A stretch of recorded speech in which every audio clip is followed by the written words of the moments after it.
ఇది ములక్కాడ దోసకాయ టమాటా కర్రీ.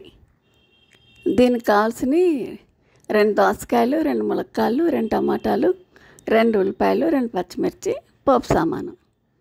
ముందుగా ఇవన్నీ కట్ చేసి పెట్టుకోవాలి. దోసకాయ చేదు చూసుకోవాలి, చేదు చూసి కట్ చేసి పెట్టుకోవాలి. టమాటా అలాగే మిక్సీ వేసి గ్రేవీ కోసం పెట్టుకుంటాం అన్నమాట. అది బాణలు పెట్టుకొని 2 గరిటెలు ఆయిల్ పోసి మినపప్పు, ఆవాలు, జీలకర్ర, ఎండుమిరపకాయ, కరివేపాకు వేసి వేపుకుంటాము. తర్వాత ఉల్లిపాయలు వేసి బాగా వేగిన తర్వాత ఒక పావు స్పూను పసుపు, 1 స్పూను ఉప్పు వేసుకుంటాము.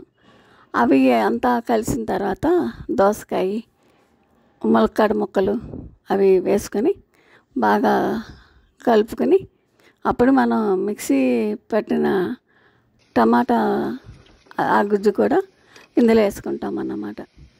1 స్పూన్ కారం పడుతుంది.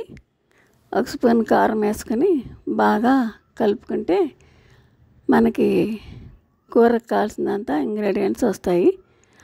అయితే ఇది కుక్కర్లో పెట్టుకునే వాళ్ళైతే 1/2 గ్లాసు వాటర్ పోసుకొని కుక్కర్ పెట్టుకుని 2 విజిల్స్ రానిచ్చుకుంటే తర్వాత వాటర్ ఉంటుంది కదా, మళ్ళీ తర్వాత కొంచెం హెచ్చు పెట్టుకొని దింపుకోవచ్చు. కారం ఉప్పు అనేది ఎవరికి కావాల్సినంత వాళ్ళు టేస్ట్ చూసుకొని వేసుకోవాలి.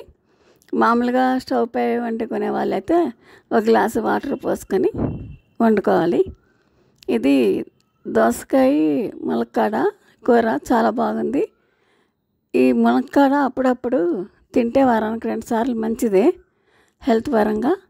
అందుకని ఈ ములక్కాడ దోసకాయ కూర చాలా బాగుంది.